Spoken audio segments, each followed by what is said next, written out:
This sketchbook tour will take a look through a series of charcoal on paper drawings that I made about a swim I completed with my brothers.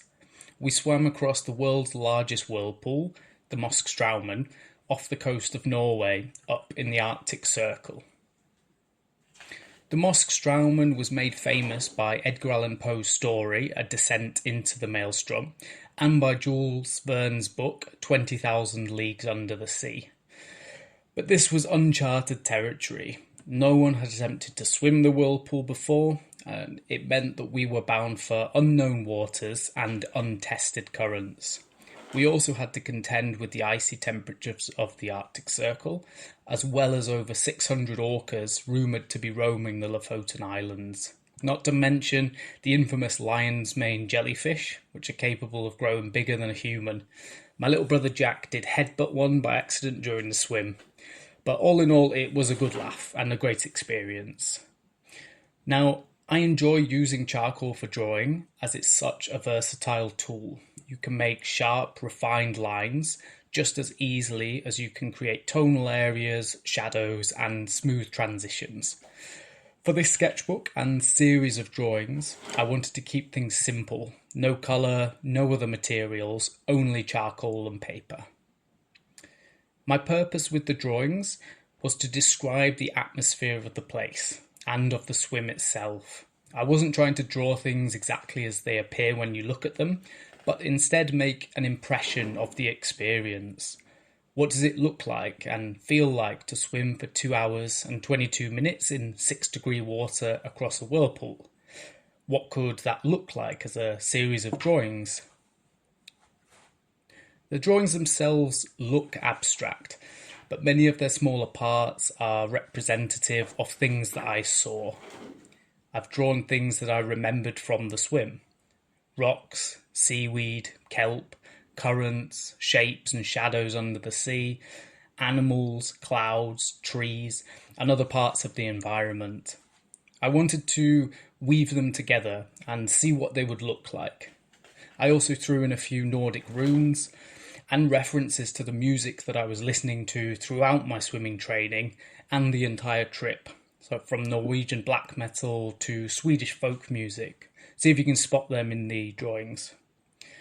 The swim itself was an 8-kilometre, 5-mile, point-to-point crossing between the islands of Bayroy and Mosken.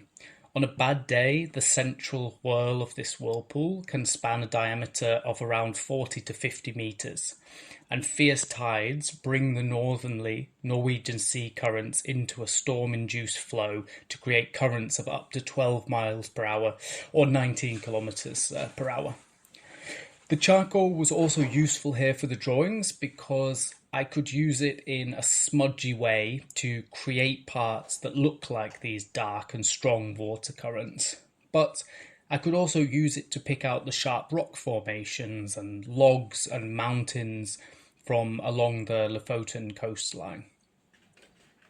If you enjoy drawing with charcoal or want to try it a little bit more, I would really recommend trying to push things as far as you can in your drawings. So for example, make the soft areas as smooth as you can, make the strong lines as defined as you can. Contrast in artworks often helps to create a more powerful overall effect. So having parts that are soft and smudged alongside harsh, strong lines will help to create this. This works with all types of charcoal drawings, so whether you're sketching a portrait a try, a landscape, or something abstract, or even making an animation, give it a go and test it out for yourself. There is a South African artist called William Kentridge, and he makes exceptional charcoal drawings. Banks Violette from the USA is another artist that creates fantastic charcoal drawings. They're both well worth taking a look at if you need a little bit of inspiration.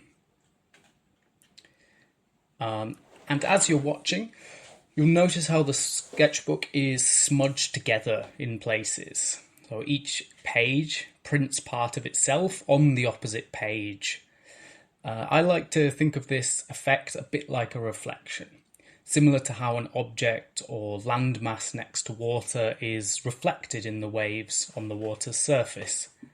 So you have the drawing on one side and its printed reflection on the other.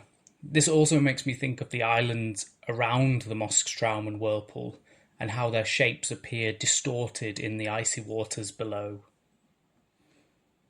There are also smudged marks and untidy bits all over the drawings. I didn't want the sketchbook to be too neat and too tidy.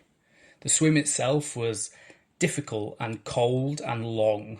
The sketches of that experience shouldn't be pristine and perfect. It wouldn't match up correctly.